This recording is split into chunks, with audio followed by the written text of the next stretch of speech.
오늘 우리에게 주시는 하나님의 말씀은 구약성경 270면 신명기 6장 6절에서 9절까지의 말씀입니다. 신명기 6장 6절에서 9절까지의 말씀을 제가 봉독하겠습니다. 오늘 내가 내게 명하는 이 말씀을 너는 마음에 새기고 내 자녀에게 부지런히 가르치며 집에 앉았을 때에든지 길을 갈 때에든지 누워있을 때에든지 일어날 때에든지 이 말씀을 강론할 것이며 너는 또 그것을 내 손목에 매어 기호를 삼으며 내 미간에 붙여 표로 삼고 또 내 집 문설주와 바깥문에 기록할지니라. 아멘. 이어서 우리에게 주시는 하나님의 말씀은 신약성경 238면 사도행전 28장 30절에서 31절까지의 말씀입니다. 사도행전 28장 30절에서 31절까지의 말씀을 제가 봉독하겠습니다. 바울이 온 이태를 자기 셋집에 머물면서 자기에게 오는 사람을 다 영접하고 하나님의 나라를 전파하며 주 예수 그리스도에 관한 모든 것을 담대하게 거침없이 가르치더라. 아멘. 하나님의 말씀 함께 합니다. 주 여호와의 영이 내게 내리셨으니 주 여호와의 영이 내게 내리셨으니 이는 여호와께서 내게 기름을 부으사 가난한 자에게 아름다운 소식을 전하게 하려 하심이라. 가난한 자에게 아름다운 소식을 전하게 하려 하심이라. 나를 보내사 마음이 상한 자를 고치며 포로된 자에게 자유를 갇힌 자에게 노임을 선포하며 이사야 61장 1절 말씀. 그리스도를 완성하는 그 말씀이거든요. 저는 이렇게 여러분들을 좀 권면하고 축복했으면 하는데요. 성령이 우리 가운데 가득하여져서 불우한 이 땅의 역사를 거룩한 역사로 되바꾸고 하늘의 영광 산적해지는 그런 개혁의 기수로 사는 저와 여러분, 오늘 산부 예배에 오신 우리 모든 공동체가 되어지게 되기를 주님의 이름으로 축복하도록 하겠습니다. 한가할 수 없는 하나님의 은혜에 이끌려서 예배 현장에 계시는 산돌 교우 여러분들, 오프라인 공간이든 온라인 공간이든 거절하기 힘든 하나님의 은혜로 은총으로 우리 가운데 가득하기를 바라면서 말씀 앞으로 여러분을 초대합니다. 오늘은 종교개혁 504주년을 기념하는 주일입니다. 로마를 가르쳤고 로마를 개혁했던 개혁자 바울을 소개하는 사도행전의 마지막 두 구절을 펼쳐서 여러분과 읽고 묵상하는 가운데 마땅히 우리 가운데 있어져야 될 개혁신앙을 우리 깊은 곳까지 새겨보는 그런 시간을 가지도록 해보겠습니다. 말씀 속으로 들어가기 전에 염두에 두어야 될 내용이 뭐냐 하면 개혁의 선봉장 마르틴 루터는 그 당시 매우 어려운 라틴어 성경, 즉 평신도들은 성경을 읽지 못하였는데 그 어려운 라틴어 성경을 독일어로 번역을 하고 평신도들을 성실하게 가르쳤고 또한 독일어 찬송가를 편찬해서 부르게 함으로써 예수 그리스도가 허락하시는 십자가 복음의 진수를 그들에게 가르침으로써 독일 땅을 개혁했을 뿐만 아니라 더 나아가서는 프랑스의 칼빈, 즉 장 깔뱅이나 스위스의 쯔빙글리 또는 이탈리아의 사보나롤라 등등에게로 개혁의 파문은 퍼져갔던 것이고 독일에서부터 유럽으로 십자가 복음이 들풀처럼 번져 나가게 했던 개혁의 기수로서의 사명을 감당했다 하는 것입니다. 결국 우리가 사도행전으로 들어가기 전에 우리가 분명히 정리를 해야 되는 것은 개혁의 요체가 뭐냐라고 했을 때 개혁자들은 성경으로 돌아가서 그 성경이 제시하고 있는 십자가 복음을 바르게 가르쳤고 그래서 자신들이 몸담아 살아가고 있는 자기들의 시대를 개혁하였다 라는 게 종교개혁의 가장 중요한 정신이고 가르침이다 이렇게 보겠습니다. 이런 의미를 마음에 간직한 채로 오늘 사도행전 28장 본문을 잘 보시면 사도행전의 제일 마지막 구절인 31절이 가르치더라로 끝맺고 있다는 게 보이십니까? 누구를 가르쳤다라는 걸까요? 로마인들을, 로마의 세계를, 로마의 문화를 가르쳤다. 이런 이야기입니다. 그래서 오늘 아침에는 바로 이 부분을 깊이 생각해 보려고 하는데요. 바울이 고린도에서 개척을 하고 1년 6개월 동안 열심히 목회를 했는데 고린도 교회가 대형 교회가 되는 거예요. 빅 사이즈의 교회가 됩니다. 에베소로 건너가서 열심히 목회를 했는데 에베소 교회가 대형 교회가 되고 디모데에게 물려주지 않습니까? 그런데 여러분 잘 보십시오. 그런데도 왜 바울은 대형 교회로 성장한 고린도 교회나 에베소 교회를 남겨둔 채로 한사코 로마로 가고자 했던 것이고 감옥에 갇히는 한이 있더라 로마로 가고자 했을까요? 사실은 바울은 로마로 가면 단두대에 처형되고 죽습니다.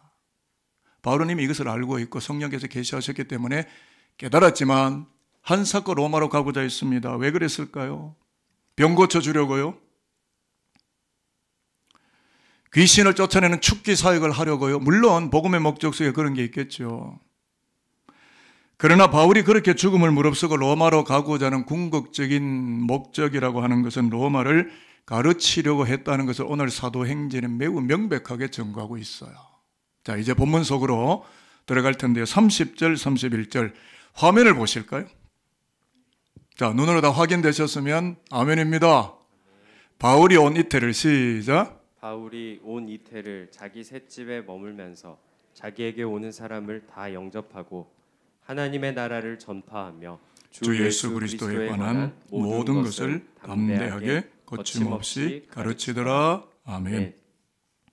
이 말씀은 사도행전의 마지막 두 구절이고 사도행전의 결론인데 바울이 유라굴로 광풍을 뚫고 지중해 바다를 넘어서 4차 전도 여행으로, 즉 쉽게 말하면 포승줄에 포박되어서 체인에 감겨서 죄수의 몸으로 4차 전도 여행을 로마 땅으로 와서 로마에서 가택연금 상태에서 무엇을 하고 있었는지를 보여주는 매우 중요한 말씀입니다.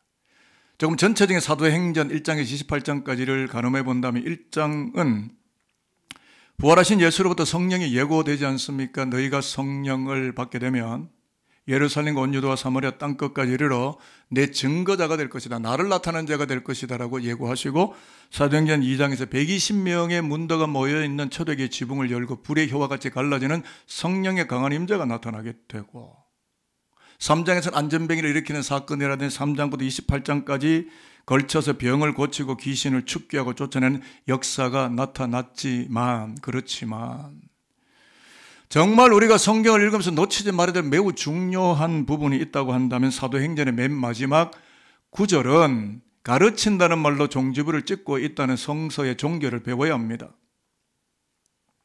기적도 좋고 기도원 다니는 것도 좋고 병 낫는 것도 다 훌륭하다 하겠지만 마지막까지 닿게 되고 남아지는 것은 교육이었다 라는 이야기가 되겠습니다. 그러므로 사도행전의 결론이 로마를 가르쳤다고 말하고 있는 것은 1세기 기독교가 십자가 복음으로 로마를 가르쳐 갔다는 것이고 그로 인하여 하나님을 무섭게 대적하며 정치적으로 항거하던 로마가 하나님을 예배하는 신성한 로마로 개혁되어졌다는 것을 이미 사도행전 마지막에서 우리에게 시사하고 있다는 것은 굉장히 중요한 본문이라는 생각을 하게 됩니다. 저는 오늘 이 사도행전 본문을 보면서 좀 불경스럽긴 하지만 성경 한 구절을 덧붙여 보고 싶은 욕망이 생겼습니다. 그것은 사도행전 28장 32절입니다. 화면에 보면은 31절이 사실은 주 예수 그리스도에 관한 모든 것을 가르치더라로 끝나지 않습니까? 근데 저는 32절을 덧붙이고 싶어졌던 겁니다. 좀 불경스럽지만 32절은 그렇습니다. 그런데 그것을 뜯어 말리거나 금지하는 자가 없었고 그렇게 바울은 로마를 가르쳤고 로마는 기독교 복음을 역사 속에 운반하는 거룩한 국가로 개혁되어져 가고 있었던 것이다 라고 저는 32절을 붙이고 싶은 마음이 생겼습니다.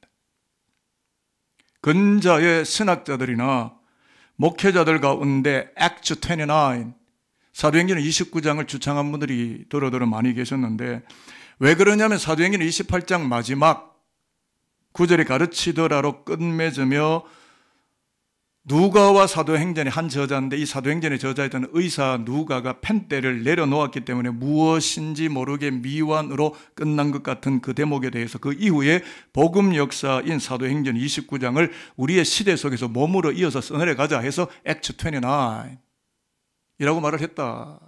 참 멋있는 해석이라고 생각합니다. 그런데 오늘 저는 설교자로서 사도행전 28장 32절 앞서 제가 기술했던 기독교 복음을 역사 속에 운반하는 국가로 로마를 개혁시켰던 바울의 개혁신앙을 한국 교회의 개혁신앙으로 받아들이고 새겨나가고 품으면 좋지 않을까라는 마그마와 같은 뜨거운 소망을 저희 가슴 속에 품게 되어졌던 것입니다. 왜? 아니 목사님 왜 그런 소망을 품게 되었습니까? 라고 한다면 바울이 주 예수 그리스도에 관한 복음을 가르쳤는데 두 가지가 이루어지죠. 로마 황실에 예수 믿는 사람들이 끊임없이 생겨났고 또 하나는 결국 로마 제국이 십자가 복음 앞에 무릎을 꿇고 굴복하고 복음화의 역사가 나타나게 되었다는 사실 때문에 그렇습니다. 조금 더 설명을 못한다면 한 사람 예수의 피로 구원받고 유대교에서 기독교로 기차를 갈았다고 예수만이 나의 생명이라고 주장하며 성령이 가득했던 한 사람 바울, 그가 역사의 판도를 바꾸는 겁니다. 역사의 매핑과 영적 지도를 다 바꿔버린 것입니다.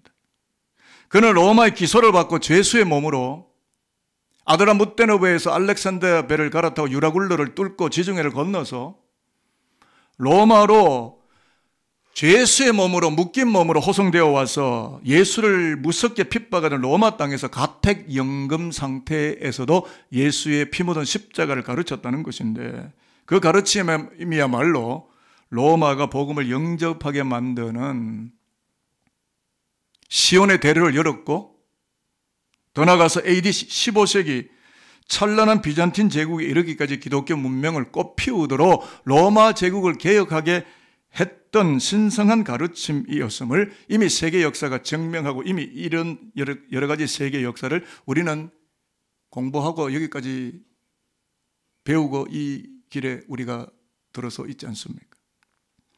그래서요, 세계 역사를 더듬어 보면 바울이 로마 감옥에 갇힌 지 260년 만에 기독교가 로마의 국교로 바뀌지 않습니까? 그리고 네로 황제가 불을 지르고 기독교인들을 탄압하고 학살했고 기독교인들 다 죽였는데도 그로부터 260년이 채 지나지 않아서 기독교가 로마의 국가 종교로 스테이트 처치로 변화되었고 개혁되었다라는 사실들 우리가 이미 잘 알고 있지 않습니까? 어떻게 이런 일들이 가능했을까? 정치입니까? 아닙니다. 저는 동의할 수 없습니다. 경제 활성화입니까? 아닙니다. 그렇게 저는 동의할 수 없습니다. 바울이, 이유는 다른 데 있습니다. 바울이 로마의 군 장성급 친위대를 복음화시켰고 시저 황제 곧 가이사 집안을 복음화시켰기 때문이에요. 그 내용이 어디에서 나오느냐 하면 빌립보 1장 13절과 14절에 나오는데 화면을 보시고 이 말씀을 읽으며 좀 더 말씀의 깊이를 더해 가도록 하겠습니다. 13절 14절 확인되셨죠? 이러므로 시작. 이러므로 나의 매임이 그리스도 안에서 모든 시위대 안과 그 밖의 모든 사람에게 나타났으니 형제 중 다수가 나의 매임으로 말미암아 주 안에서 신뢰함으로 겁없이 하나님의 말씀을 더욱 담대히 전하게 되었느니라. 아멘. 잘 보십시오. 로마 옥정에서 바울이 빌립보 교회에 보낸 편지예요. 근데 잘 보십시오. 바울은 로마 감옥에 갇혔고 투옥된 상태인데 바로 거기서 로마의 고급 관리들을 만났고 그들의 집안에까지 복음이 흘러가도록 전하고 가르쳤기 때문에 로마 전체를 기독교로 물들여갔다. 물들였다는 말은 개혁했다는 말입니다.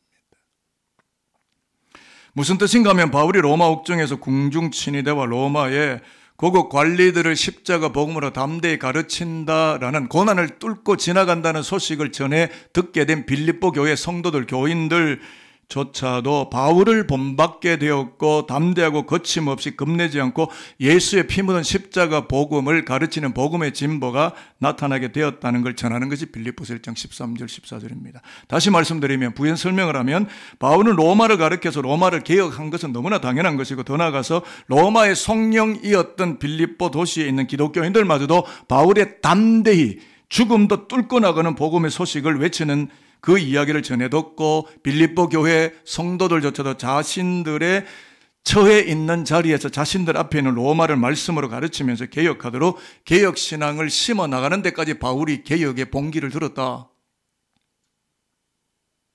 가 되겠습니다. 예전에 산돌교회에 이슬람 선교의 대부였던 유해석 선교사가 다녀간 적이 있습니다. 10수년 됐는지 모르겠는데 저하고는 카톡방에 묶여져 있어서 가끔 자주 이슬람, 무슬림에 대한 정보를 많이 보내줍니다.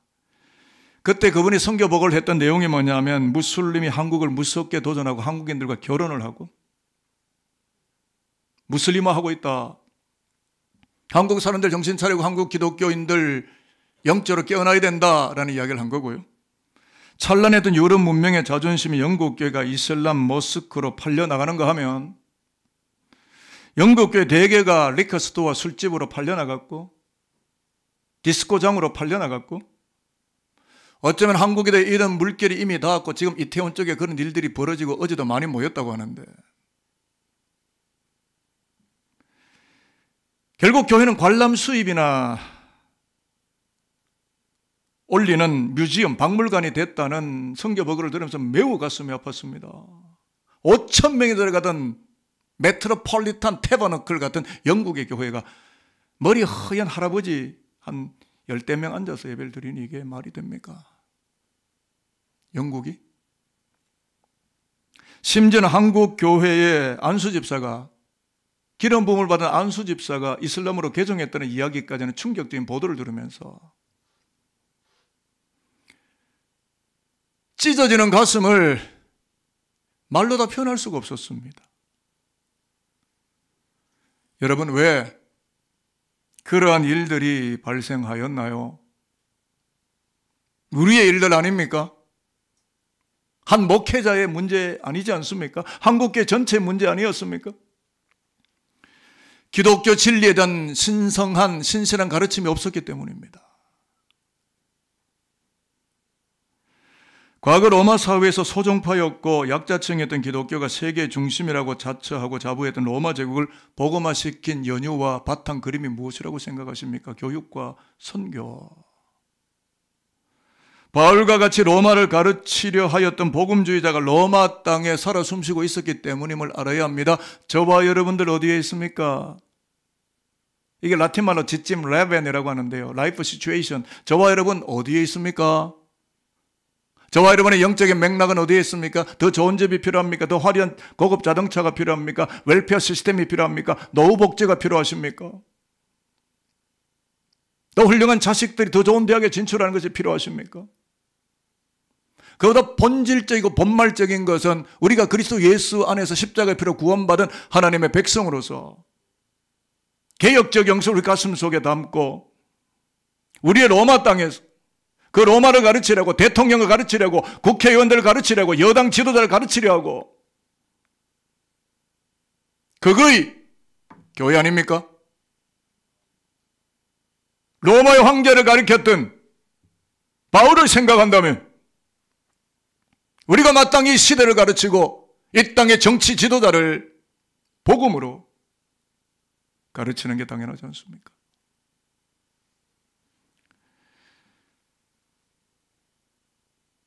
신명기 6장 7절에 보면 모세가 출애굽한 이 세대 세컨 제너레이션들 이 세대들에게 모압 평지에서 가나안 땅 자기는 들어가지 못하고 들어가게 될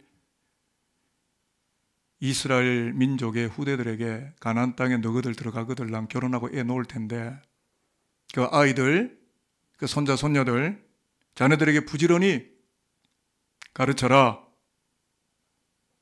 라고 명령했습니다.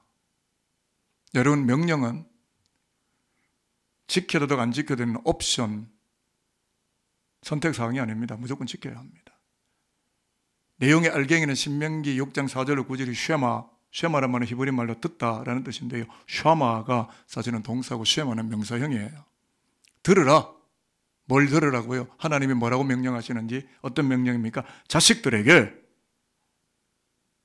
하나님을 엄정하게 가르치라. 왜 그랬을까요? 하나님을 기억하도록 가르쳐야만 만몬과 우상에 판치는 가나안 땅에서도 고결한 하나님의 백성의 정체감, 아이덴티티를 놓치지 않고 능력 있게 살아가는 민족으로 매 순간마다 하나님의 영광 앞에서 개혁되어질 것임을 모세는 이미 알았기 때문에 이것을 말씀으로 명령하고 하나님의 신탁을 다음 세대들에게, 출애굽 2세대들에게 전달하고 있는 것입니다. 여러분, 그렇습니다. 저와 여러분의 아름다운 미래는 복지에 있지 않습니다. 주식의 주가가 더 높아지는 데 있지 않습니다. 그것은 만몬입니다.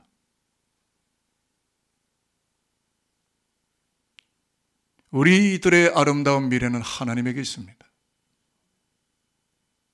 하나님이어야 합니다. 그게 맞습니다. 맞다고요. 마귀가 꼬드겨 가르쳐주는 잘못된 정보에 눈멀어서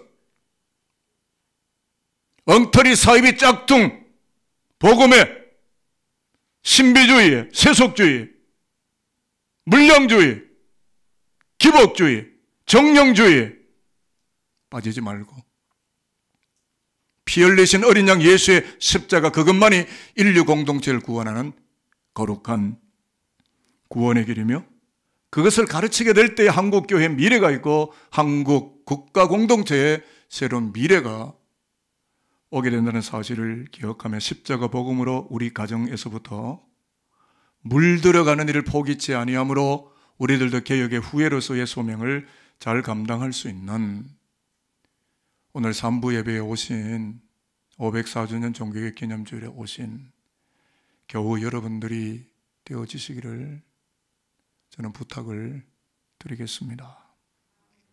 이제 우리 이야기하고 설교 마치겠습니다. 여러분, 바울 한 사람이 로마 복음화의 기틀을 놓기 위해서 가르치고 교육했던 것처럼 지금 유아 유치부에서 혹은 유년 소년부에서 혹은 중고등부에서 혹은 청년부에서 여러 부서에서 교육을 짊어지고 있는 분들이 여기에 계십니까?